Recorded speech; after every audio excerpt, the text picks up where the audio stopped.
Има два вида главоболие. Единият лекувате с парацетамол, другият не. Знаете ли разликата?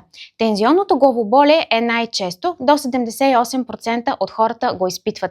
Стягаща лента около главата, двустранно, лека до умерена болка. Причината – стрес, напрегнати рамене, дълго седене пред екрана. Тук парацетамол, ибупрофен или напроксен вършат работа, но ако болката е пулсираща, едностранна или ви се гади, то това не е просто силно главоболие. Това е мигрена, неврологично състояние. Обикновеният парацетамол тук често не помага. Действат ибупрофен или напроксен.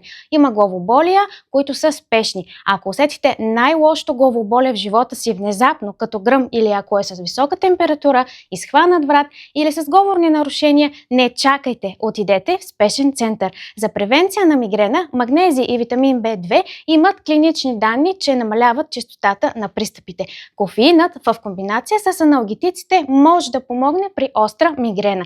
Аз съм фармацевт, не лекар. Информацията в това видео е с образователна цел и не замества консултация с лекар.